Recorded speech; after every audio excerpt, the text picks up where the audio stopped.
Have you ever, just stopped to think about what the perfect blueprint for society might look like? For how we govern ourselves? It's a huge question. Not just some pie-in-the-sky idea, but a really practical, visionary framework. One that actually blends ethics with leadership.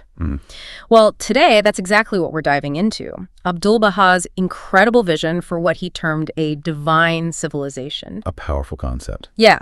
Basically, a society where material progress and spiritual growth aren't separate, but actually work together, driven by principles really designed for everyone's well-being, for lasting peace. So we're going to explore this really unique perspective. It comes from the late 19th, early 20th centuries, but it laid out these profound ideas for governance, society, world order. They still feel relevant? Exactly, that still resonate today. And I think as we unpack it, you'll find some genuinely surprising connections, things that feel almost eerily relevant to our world right now. It really is a remarkable body of work. And Abdu'l-Bahá himself, well, he lived from 1844 to 1921. He was the eldest son of Baha'u'llah, who founded the Baha'i faith. Okay. But he wasn't just a spiritual figurehead. He was a deep philosopher, a social reformer. And crucially, he was designated as the authorized interpreter of his father's teachings. Ah, so that's key. Interpreter. Yes, and head of the Baha'i community. So his role was twofold: clarifying the spiritual side, but also translating those ethical principles into, well, practical guidance for how society could be reformed. Right. And his travels were extensive. He engaged with all sorts of intellectuals, statesmen, thinkers across the globe. He really was this bridge builder between, spiritual insight and practical governance. So our mission today is to really get into the core principles from his major writings. We're talking things like The Secret of Divine Civilization, Which was aimed at Persian leaders, fascinatingly. Right, and Risalat Asyasiyah, that's his 1893 text warning about religious interference in politics. That's the one. And don't forget his tablets to the Hague letters to early peace movements. Okay. So we'll look at the historical setting. What was the world actually like when he wrote these?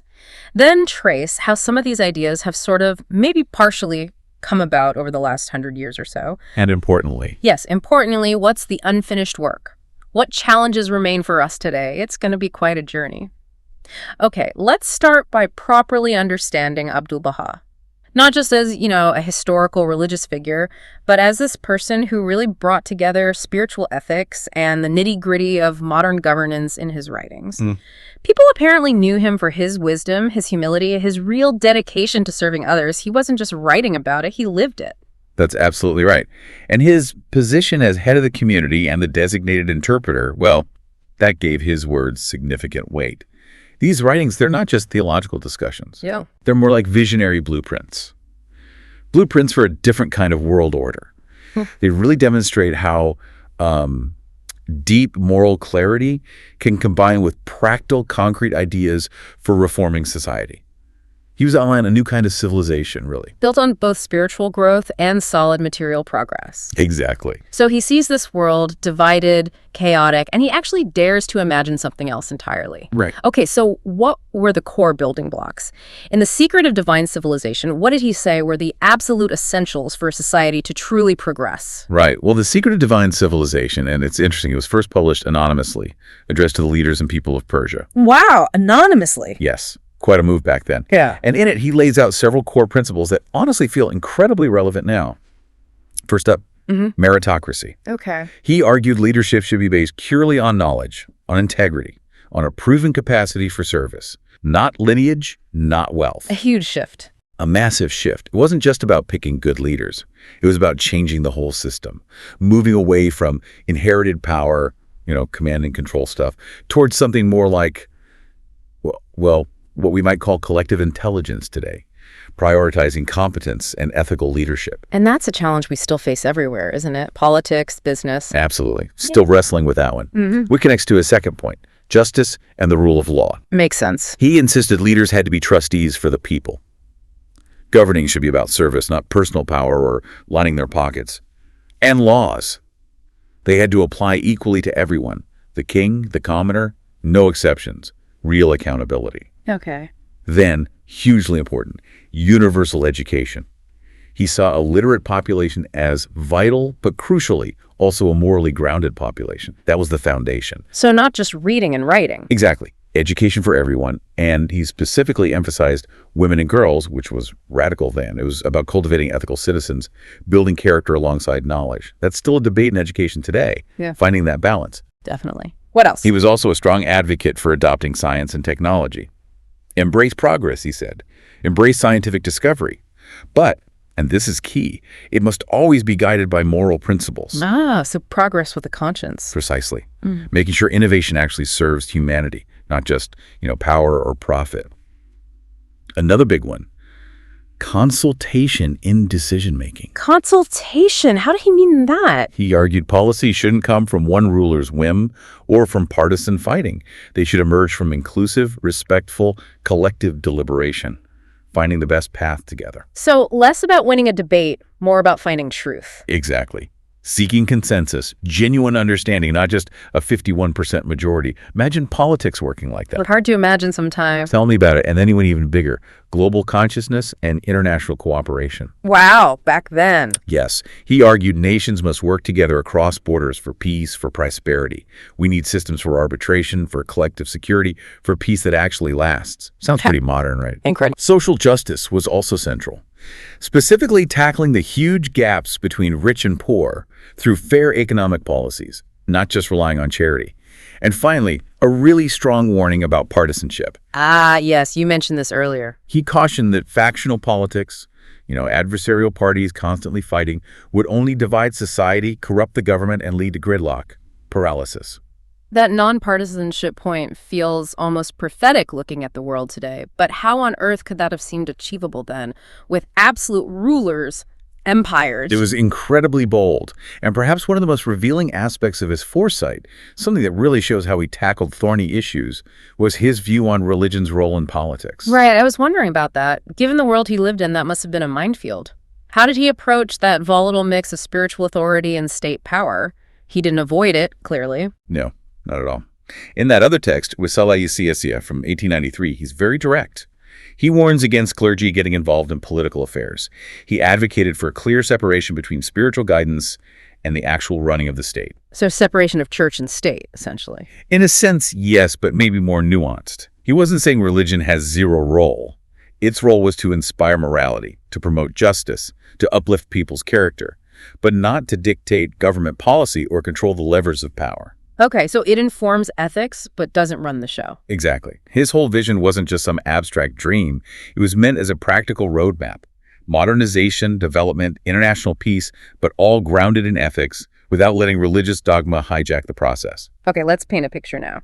When Abdu'l-Bahá was writing these incredibly forward-thinking things, late 1800s, early 1900s, particularly thinking about Persia, what did the world actually look like? What was missing compared to his vision? Oh, the contrast is just stark, really stark.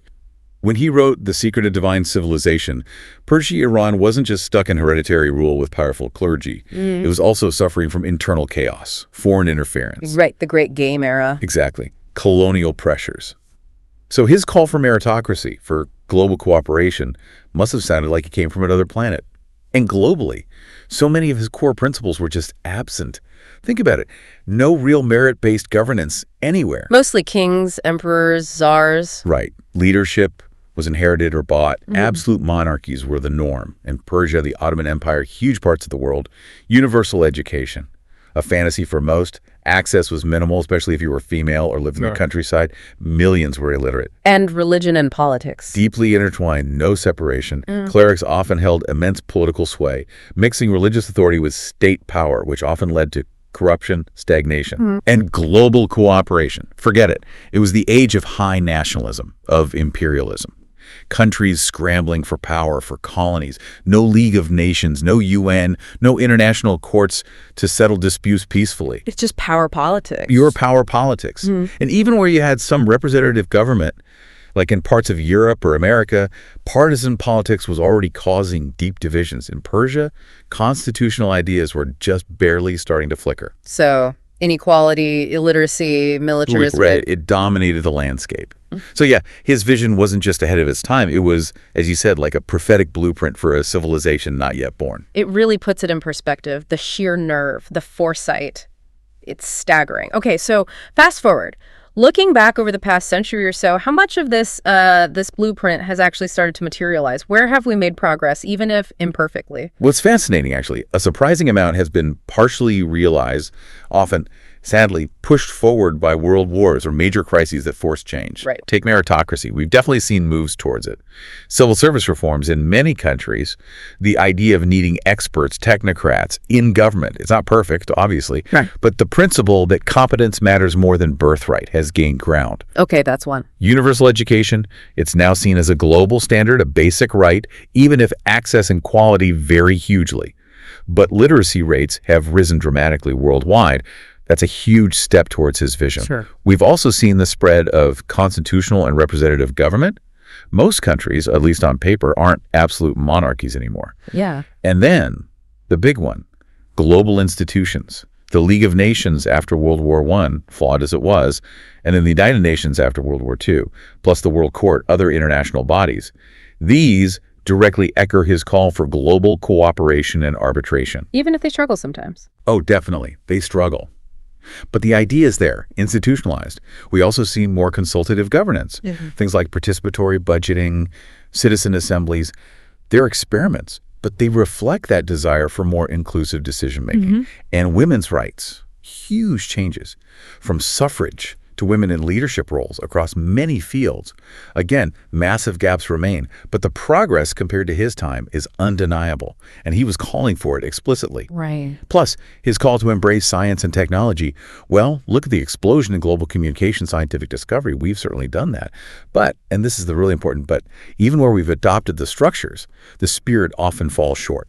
The moral and spiritual framing he insisted on, that's often missing. The structure versus the spirit. You mentioned that earlier. Exactly. Full integration, especially where partisanship runs deep or regimes are authoritarian, just hasn't happened. We built some of the scaffolding, maybe, but we haven't always lived up to the deeper principles. That's a really critical point. Okay, so bringing it right up to today, our world now. How does his legacy, his vision, measure up against our current realities? Especially with all the polarization, the global crises we're facing. Yeah, looking at today, it's definitely a mixed picture. Some things are almost taken for granted now, in principle at least. Education, women's rights, their established norms, global goals. Though, again, the reality on the ground shows huge gaps. Right. Implementation is patchy. Very. And global institutions like the UN, they exist, yes. But as you hinted, they often lack real enforcement power. They're constrained by national interest, by power politics. They can't always deliver that collective security he dreamed of. Okay. We talk constantly about justice and equality. It's affirmed in declarations and constitutions everywhere. Yet we still live with severe inequalities of wealth and opportunity, massive gaps that breed instability, just as he might have predicted. And the politics. Partisan politics. It dominates almost everywhere, doesn't it? And it often creates exactly what he warned against: polarization and paralysis. It hinders finding common ground, solving big problems. It feels like that warning from over a century ago is playing out right now. It really does. And because of all that, collective security remains fragile. We see wars and militarism continuing despite countless peace efforts. The mechanisms are there, but the political will, the unity, often isn't. So it feels like. It feels like humanity has adopted quite a bit of his framework, the structures, the institutions, but we haven't fully grasped or implemented the spirit, that core of spiritual ethics, moral leadership, unity, and service as the real foundation of governance. That's the missing piece. That's the gap we're still struggling with. It really makes you think, how did one person back then see all this so clearly? It's quite profound. So given these gaps, these persistent challenges, what is the unfinished work? What higher goals does his vision still hold out for us? What are we still reaching for? The unfinished work, as framed by his vision, is really about transformation. It goes way beyond just tweaking the existing systems. First, achieving true collective security. Meaning a world where if one nation attacks another, the entire world responds collectively and effectively, making war basically unthinkable as a policy tool. A huge leap from where we are. A massive leap. Second, he envisioned a global parliament with binding authority. Not just states sending delegates, but something representing all peoples, giving humanity a collective voice in global decisions. Wow. His vision also demanded the elimination of extremes of wealth and poverty. Not just managing poverty, but fundamentally redesigning economic systems to be just. to reduce the vast inequalities that cause so much suffering and instability. That's a tall order. It is.